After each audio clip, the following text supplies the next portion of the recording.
Hello friends. Well, it's Ritika here. I study in 12th E Standard. I hope you all are safe and impervious at your homes. I am here to discuss chapter number 6 secondary activities of the textbook Fundamentals of Human Geography. So, firstly, I will discuss about classification of industries. So, we can classify industries based on further four factors. First is size, second is inputs, third is output, fourth is ownership. So, on the basis of size, we can classify industries into further three types. First is cottage or what we say household industries, second is small scale industries, third is large scale industries. So firstly, we will discuss about household industries or what we say cottage manufacturing. It is the smallest manufacturing unit. Here we use local raw materials, very simple tools, and labor is also done with the help of family members. Capital and transportation do not wield much influence as this type of manufacturing has very low commercial significance and most of the tools are devised locally. It is related to production, processing, servicing, repairing, or making and selling of goods. Secondly, we will discuss about small scale manufacturing. It is distinguished from household manufacturing by its production techniques and place of manufacture. This type of manufacturing uses local raw materials, simple power driven machines, and semi skilled labor. As developing countries like India, these industries bloom because of huge demand and opportunity.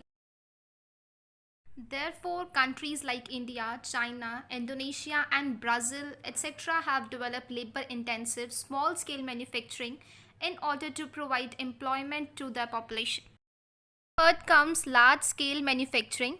It involves large market, various raw materials, enormous energy, specialized workers, advanced technology, assembly line mass production, and very large capital. This kind of manufacturing has been developed in the last 200 years. In India, large scale industries are the ones with the fixed assets of more than 100 million rupees or rupees 10 crore. Indian economy relies on these industries for economic growth, generation of foreign currency, and creation of job opportunities. So this was all about classification of industries based on size. Now we will study classification based on inputs or what we say raw material. So we can classify it further into five types. First is agro based, second mineral based, third chemical based, fourth forest based, fifth animal based. So here first comes agro based industries. So these involves the processing of raw materials from the field and farm into finished products for rural and urban markets. Example, production of sugar, pickles, fruit juices, beverages like tea, coffee and cocoa, spices, oils, fats and textiles, rubbers, etc. Let's have a look on some agro-based industries. First is textile industry. It is the one of the most common example for production like cotton, silk, jute, woolen, etc. Second is sugar. It is another example as it uses sugar cane for the production of sugar and sugar cane is a agricultural product. Third is paper. It is also an example of the agro-based industries as it uses wood for the production of paper. Comes vegetable oil. It is another example of agro-based industry. Fifth and the last is tea and coffee industries. It is also based on agro-based industries. Let's have a look on the agro-based products with the help of Indian map. Firstly, the production of wool. Major wool producing areas are Gujarat, Himachal Pradesh, Uttar Pradesh, Haryana, Maharashtra and Andhra Pradesh. Largest producer of wool is Rajasthan. Second is cotton. Major cotton producing areas are Punjab, Gujarat, Maharashtra, Madhya Pradesh, Karnataka and Tamil Nadu. Third map is of jute. So major jute producing areas are Bihar, Odisha, Tripura and Meghalaya. Here comes the map of the sugar producing areas which are Bihar, Punjab, Karnataka, Tamil Nadu and Andhra Pradesh. Let's have a look on the mineral based industries. These industries use minerals as their raw material.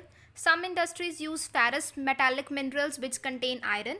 but some use non-ferrous metallic minerals which contain aluminium, copper and jewelry industries. Many industries use non-metallic minerals such as cement also. These industries are also known as key industries. Here are some examples like Tata Iron and Steel Company and the steel plants at Bhilai, Rourkela, Durgapur and Bokaro. Let's have a look on the cement industry. It is very important industry as it play very important role in the infrastructural development. Limestone is the main raw material used in cement industry.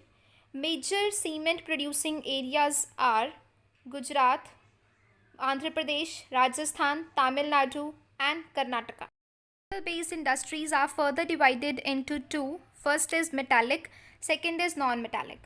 Metallic industries are those industries which are based on metals such as iron and steel. These industries form the basis and also known as basic industries. So examples are Tata Steel, Tisco, JSW Steel and etc.